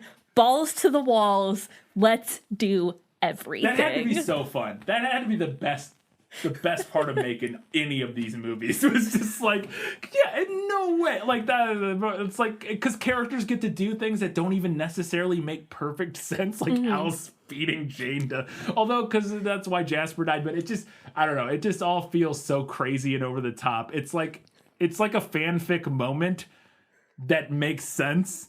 Yeah. Because it didn't happen. Like, it's incredible. I loved it so much. Okay. Maybe. Remember in our prequel when you had that quote from Robert Pattinson that was like, I don't know why we haven't been doing this the whole time. Oh! Maybe he was talking about doing bonkers, balls to the wall fight scenes. Maybe that's what it was. Because it had to be fun to film, too. Oh, God, yeah, it had to be fun for sure. That's, yeah, such a good choice. It's my favorite thing about this movie. I thought the movie made the good choice to leave out Stephanie's weird retroactive explanation that the wolves aren't actually real werewolves, though. Yeah. Like, does it matter, Steph, at this point? Does anyone care? And then I love in the book, like, Edward is explaining this to Bella. Yeah. That they're actually like shapeshifters. They're not true children of the moon. There are children of the moon, like in China or something, who are actual werewolves. Who, like, turn with the moon or full moon or whatever. And Bella's like, why'd you never mention this? And Edward's like, it never came up. And I was like, I see. Okay, Stephanie. Yeah, all right. Okay. Yeah, all right. I love this scene in the movie because it's played straight in the book, and it's gross and stupid. It's so cringy. And in the movie, they do a similar thing, but they play it with the appropriate amount of farce. Farce, yes. Right before they're about to die in the book, they think they're about to die. They think the battle's about to happen, and Edward turns to Jacob, and I don't even remember the full context of this. But he turns to him and says to Jacob, my brother, my son. What? No. Again, it's played completely straight, and it's supposed to be like this heartwarming moment between them, but it doesn't make sense with their characters necessarily. Mm-mm. And so the movie takes they get rid of that line completely, and then after the whole thing ends, they give this little moment where Jacob like jokes to Edward. So should I start calling you Dad? And Edward just says no. That is a much better dynamic. It's a funny, and it again sort of takes the piss at this ridiculous, weird imprinting nonsense, problematic bullshit, and also it just makes more sense with their characters. Like even though they're friends at this point, kind of, they're not like. They're not bosom buddies. Yeah, and it's like I feel like Stephenie Meyer was going for like the die next. I want the Gimli and Legolas. She was going for how about side by side with a friend. How about side by side with the friend? Like that's what she was going for, like that kind of moment. But it just doesn't. It doesn't work. And again, partially because it becomes this weird like. Because of the nature of Jacob and Renesmee's relationship and the fact that they're not, it's not a son. It's all weird. It's ugh. And we both had this note. I like that they go back to the meadow. Yeah. For the last scene in the book or in the movie. A lot of sense. In the book, they're in their cottage. Yeah. For this scene, which is fine. It makes sense too. But going back to the meadow, I was like, oh yeah, that perfect makes sense. And then I was surprised that Stephanie didn't do that because it's. I feel like Stephenie Meyer forgets that the meadow exists. Yeah, because the movies go there way more often than she does. Yeah, than she does.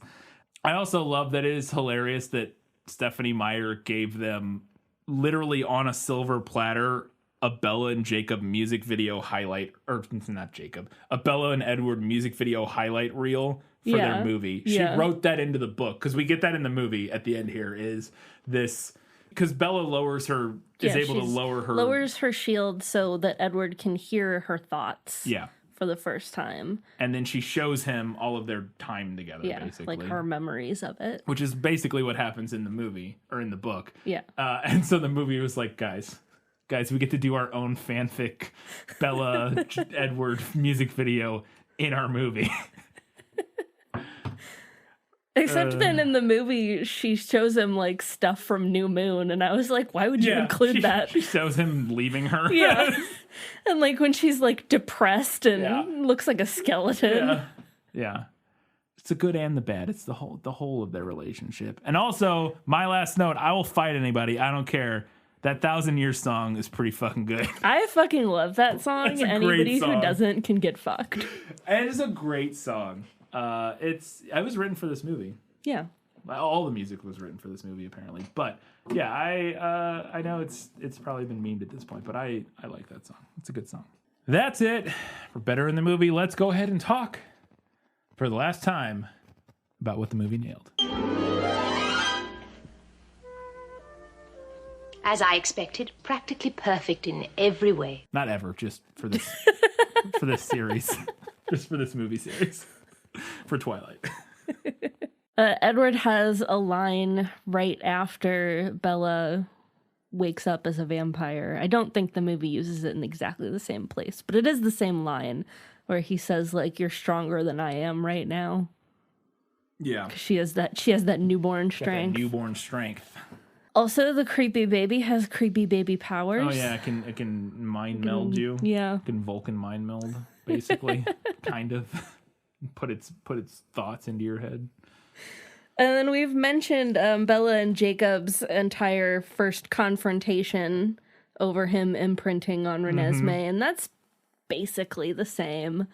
They even get a lot of the same lines in there. You nicknamed my daughter after the Loch Ness Monster? I love that moment. And the movie crushed it. I thought Kristen Stewart crushed that moment. That whole scene, is really great. But yeah, that line, and then she says like a moronic woofy claim. Yeah, that whole scene's great. And then we never talk about it again because gross. The movie gets we get an endless sex scene. It's not endless. It's a couple minutes long. But that's the thing in the book that after that first night, after she's a human again. Sorry, human again. What am I talking about? After she becomes a vampire, they have sex forever. And Bella's like, we don't have to ever stop having sex. And he's like, nope. The end. I was like, is the book going to end right now? That's where I would have ended it. Yeah, right? Vampires don't sleep, but they do fuck. Yeah. She's like, we don't have to eat. We don't have to do anything. We just literally have sex forever. All right. And we talked about it earlier, but in the whole scene with Charlie and Bella, I thought, apart from the parts that they improved, and again, it's a credit to Billy Burke. Billy Burke's his name. Who just does a really good job as Charlie. He's like fourth build in this movie too. Yeah, he's like the first non of the Jacob, Edward, or Bella top build, which kind of makes sense, I guess. It's like him then Carlisle. That's probably sexism though. Alice should probably be higher. Whatever. I always thought that was determined by like how like famous or well paid. It's determined by how much your agent argues on your behalf. I'm Gotcha. fairly certain. Yeah. So he's got a good agent, is what you're telling me. I think that tends to be involved. Yeah, it's how much your agent can argue and get you. At least I think in terms of billing. I don't even know. It's complicated. I'm sure it has to do with like SAG shit or whatever. So. Because then there's the other things where like it's like a thing if you could get like a with or an and. Yeah. That's like different, but also better than just being one of the other nameless. If you're not first, you want a with or an and. Like, because Michael Sheen gets a with in this one. Yeah. With Michael Sheen. Anyways. And we do get Bella's arm wrestling match with Emmett. And then afterwards, she starts punching a rock. Yeah. For fun. Just destroying the boulder. The only thing that's not in that scene is Renesmee's there, like, laughing at it. Which I thought would have been fun, but I'm actually glad it's not because it's a little terrifying demon baby. That was creepy baby if that laughing? Baby was laughing? No. They probably had that originally, and they were like, this is... The MPAA was like, this is X-rated. Get that out of your film. Children won't sleep for weeks. That laughing demon CG monster. We mentioned the gaudy necklace and the note from Aro. Yeah. Thought the movie nailed that. Yeah, they have it. They just don't follow up with it at the end of her wearing it's in there. And the note says like the same exact same thing. Yeah, I would look forward to seeing you in person or meeting you in person or something like that. I thought the movie basically nailed the scene where Irina sees Jacob and Bella. It's pretty much identical other than the flying baby. Yeah, and then gets upset and runs away. I will say this, and this is a complaint I had in general, is that I don't think that the books or the movies, until this one, had ever really stressed how important Laurent was to Irina, to the point where she's so upset and mad that she's like willing to like, well, partially it's because she thinks it's an immortal child, but also because of the Jacob being there with the werewolf. And like, when I read the first one, Twilight or whatever, or New Moon, whenever it comes up that they were in a relationship, to me it sounded at the time like they were like hooking up or something. Like, I didn't think they were like a pair, like in the same way that like Alice and Jasper are. I felt like the vibe that I got from it was that maybe she was like more into him than he was into her. Maybe that's it. Because I just never got. Because when Bella meets him in the meadow, it doesn't seem like he's like particularly distraught to be apart from her. I guess that's what I mean. Is like it seems like he was just roaming around with these other people. Like it. So I never got the vibe. That's why I say they're. Yeah, I guess that's what it is. It's like it seemed like they were just hooking up because he's like running around the countryside with these other two. Like, what are they? Why is he doesn't? Well, he hooks up with Irina after. Oh, is it after? Yeah. Okay. Even but still. then he obviously comes back leaves at some point. To come back to kill Bella for Victoria. Yeah. That just felt like something that wasn't worked out in Stephanie Meyer's head, and then later on was like needed some extra motivation for Irina. So she's like, oh, they were in love, and she's still so upset about it after a year or two, or I don't know. It didn't track to me. I just never felt like that was properly set up. There's a moment in both the book and the movie when Alice has her vision and realizes that the Volturi are going to come for them, where she drops a vase full of flowers. Yeah. Which she would never do accidentally. So. No, of course not. She's way too agile. We both have the exact same note. Benjamin is the fucking Avatar. He's the Avatar. Avatar is here to save the day and restore balance, everyone. Yeah. Our assessment of this is helped by the fact that we just watched. We literally just finished Avatar, The Last Airbender, like last weekend. I remember reading the book. I was like, "Holy shit, he's the Avatar!" He's like, "Oh, he can control all 4 elements." I was like, "Okay, great." All right, I see you, Stephanie Meyer, Avatar fan. So the introduction of the Amazon vampires. Kind of equally problematic in both.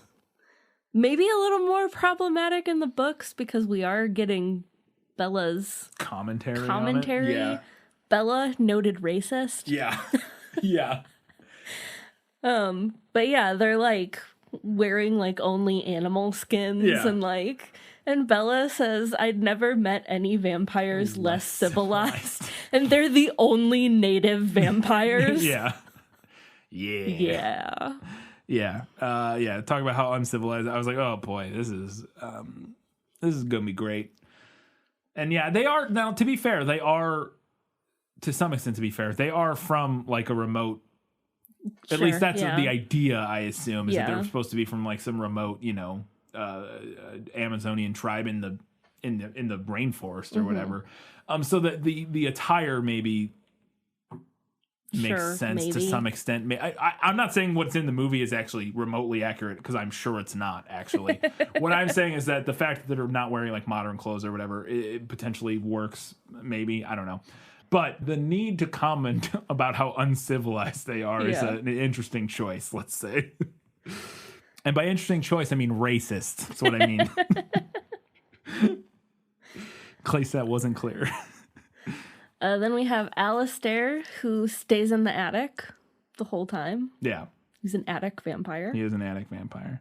I really like the Romanian vampires. Mm-hmm. They're fun in the movie. I'm pretty sure neither of them are played by Romanians. So, but I liked them in the books and I liked them in the movie. I love their backstory about how they were.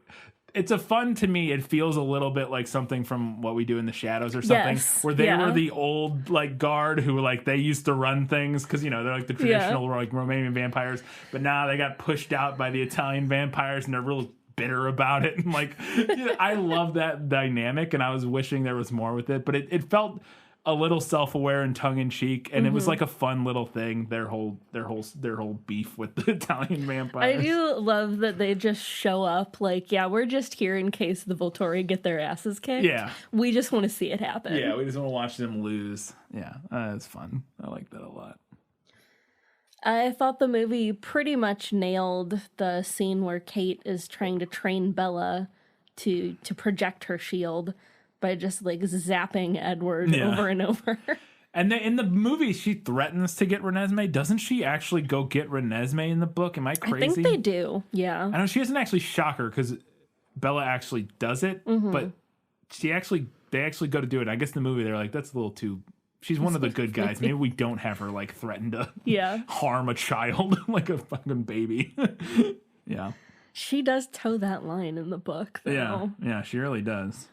I love that they got Lee Pace for Garrett. I talked about this earlier, but if they were going to do the big speech at the end, I thought they were going to give it to a main character. They just got rid of it completely. But it was like, when I saw it was Lee Pace, I was holding out hope that maybe he would actually give the speech because they got somebody who's dynamic of a screen presence enough to pull off like showing up in just this movie and like stealing the show a little bit.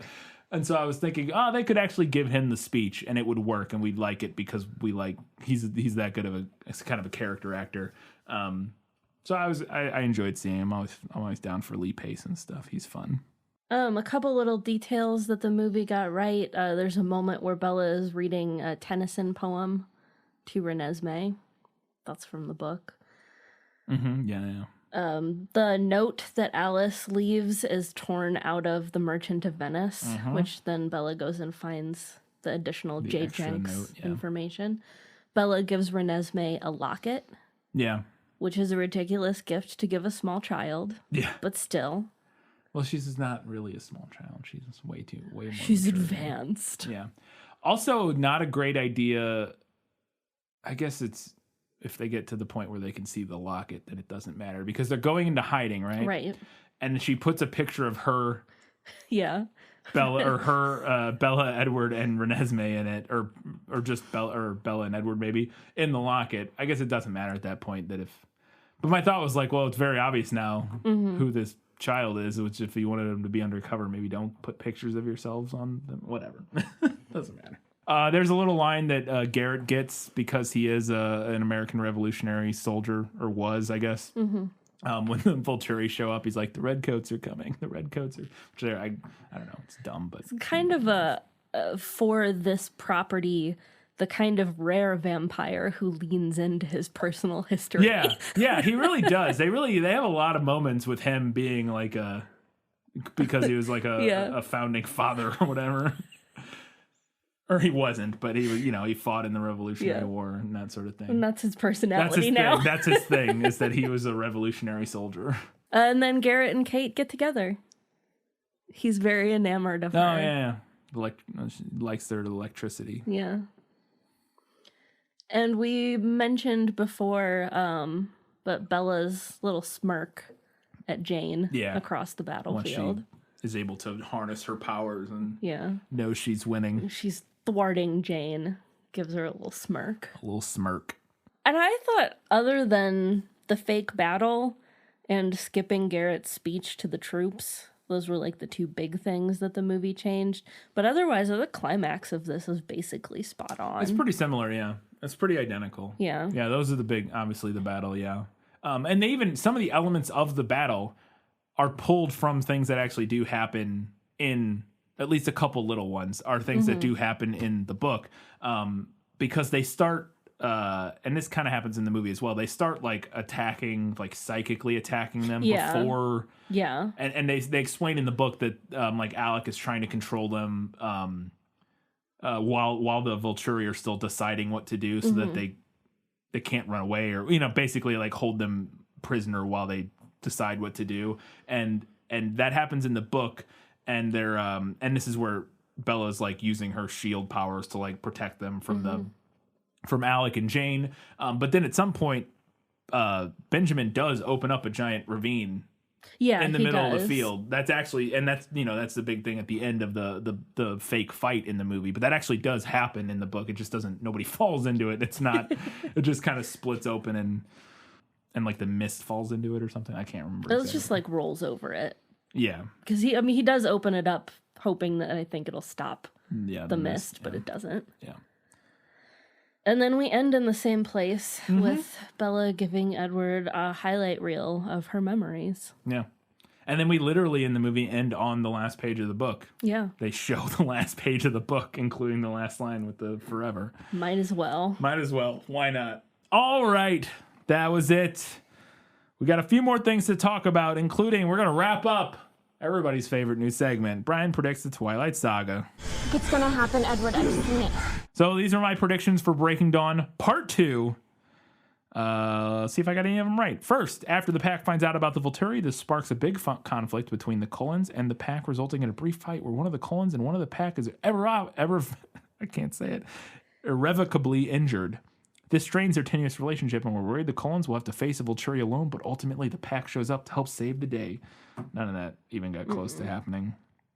Not really. And then my other prediction for that was that if I was going to make it after reading the first half of the book, was that Sam's pack might help the Volturi, and that they just smooth things over immediately for no reason. They're like, all right, we're fine now. And they'd show up and do nothing at the end of the book. Looks scary, I guess. I predicted that Jasper would die. He does not. Except in the fake future that never happened in the movie. Yes. No one dies. Not a single person other than Irina. She's the only one who dies who matters, right? Yeah. Literally the only person who dies in this, yes. in the books is Irina. Yeah. Okay. And then final prediction, Bella and Jacob go to Dartmouth. Bella majors in literature with a focus on British modernism. Edward majors in film or something. They're that obnoxious college couple. No one likes them, and I still believe this happened. We don't see it in the movie, but I'm still going to say that this does actually, in fact, happen. And if you remember correctly, I made my 3 wishes for Breaking Dawn. I don't care about the first 2 because they were dumb. But the last one I got to talk about because it was Arrow survives and shows up in season 3 of What We Do in the Shadows. And this is totally possible. FX make it happen. I want it to happen. Because I said that as a wish because I assumed for sure he would die. Yeah. Like, I just assumed that would have to happen.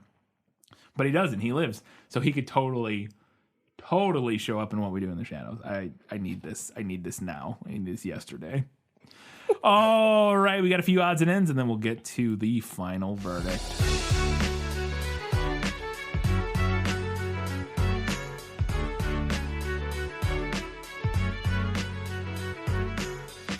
Can we talk about how problematic it is that the Cullens buy tons of fancy, expensive clothes and treat them like single-use items? Oh, they're the worst of the worst. They're the worst. Assholes, you are here forever. Mind your carbon footprint, fuckfaces. They're literally the worst possible rich people. Yeah. Like they just everything's disposable. Everything's disposable. They buy a million expensive fancy cars that all get 10 miles to a gallon, 5 miles to a gallon, like Ferraris. And they don't fucking need any of it. No, they don't need any of it. You can They're just run. Just bored. They're just bored rich assholes. They really are. And there's no commentary on it in the book at all. It's portrayed as super cool, in fact. Super sweet. Yeah, it's a nightmare.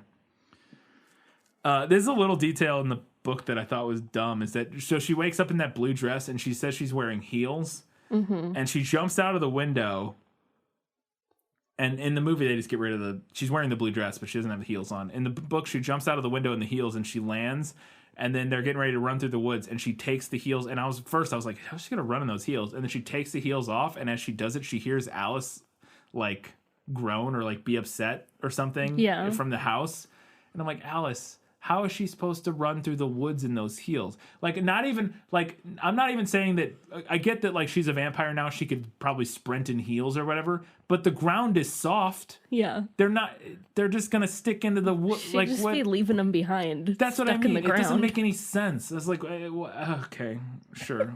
It's just a dumb thing that I found annoying. Bella gets her own version of the khaki skirt in this book.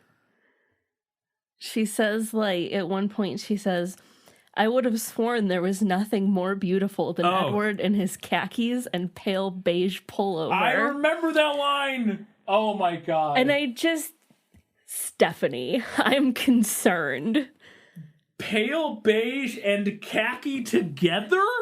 What? Stephanie, you feel a way about khaki that concerns me. No one feels this way about khaki. No. She loves it. No one looks this good in khaki. My darling. Ugh, it's so weird. It's so weird. Like, I associate khakis so hard with my Catholic school uniform. Yeah. And I assume that a lot of people probably associate it with, like, minimum wage retail jobs. Yeah. And shit like that. Like, what's the khaki thing about, Steph? What's it about? Pale beige. Yeah. This is khaki and it's pale like the beige. same color. It's beige on beige, khaki on khaki. It's boring, is what it is. Yeah. And then he's also pale as fuck. Yeah. He's just monochrome from head to toe. Yeah. Yeah. It's weird. I thought it was really weird in this book that this is a little detail that they go through and I think I say it, and I'm saying it now and I realize why it is, but she goes through the Volturi and talks about them like we know who they are, but I feel like she goes through a list of them at one point of like Alec and Dimitri and blah, blah, and talking about them, and I'm like, I don't remember any of these people. They're in the books for like a chapter. Yeah. They're literally like in one chapter or a couple chapters in like from 2 books ago.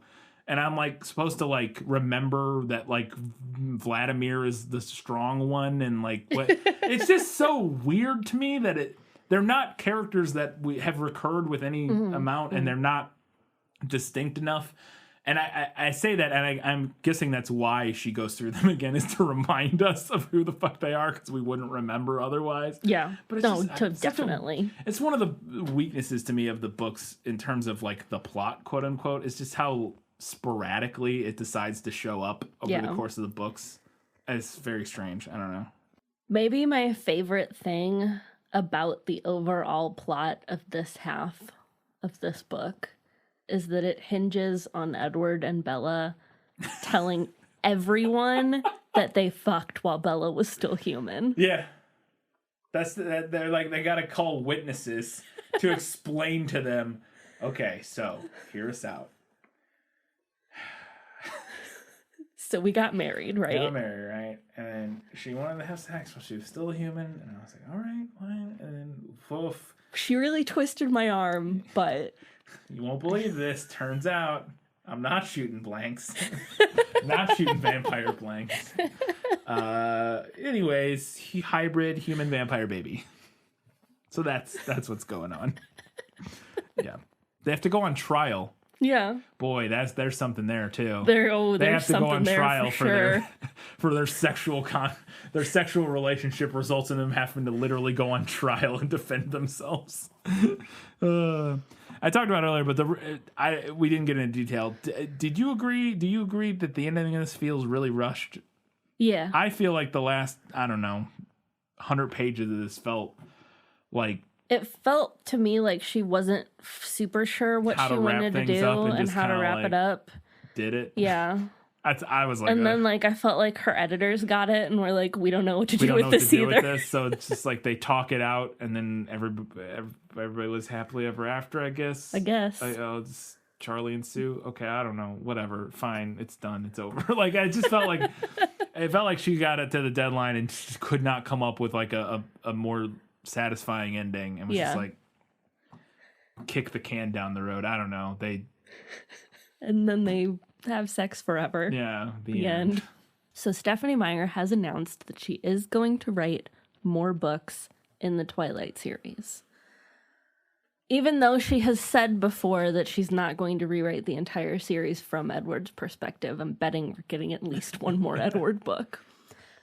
But anyway, what I would like, what I demand, take note, Stephanie, I demand a spin-off where the Volturi have to infiltrate human governments to get them to actually do something about global warming so that humans don't go extinct. I love that. That would be incredible. Because, yeah, their food source is going to fucking disappear. It could start out with them in their castle in Italy. Like, the humans are going to extinct themselves. They're going to all kill themselves. We have to we have to do something. And it's just like sitcom government bureaucracy and them like... Yeah. I really like that. I would love, and it's just a repeated just Caesar, just continuously them like slamming their head against the walls, trying to get us fucking idiot humans to actually do something about the fact that we're burning the planet, boiling the planet alive. Yeah, there's something there for sure. There's some good comedy there for sure. Absolutely. All right, it's time for the final verdict. Now, are you ready for your sentence? Sentence? But there must be a verdict first. Sentence first, verdict afterward. All right, I think I'll probably have the more controversial final verdict this time. I don't know. I gave part 1 of Breaking Dawn to the movie, and I think I'm going to do the same again. I didn't hate the second half of this book like I did the first half. I enjoyed the second half of this. I thought there was more net positive to it. But overall, again, I thought the experience of watching the movie, like, I had more fun watching the movie than I did reading the book again.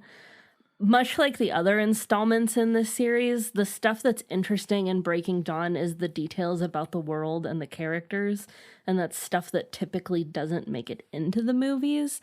But then the movies remove a lot of like a cringy, yikesy, hard no material. So I think there's something to be said for that.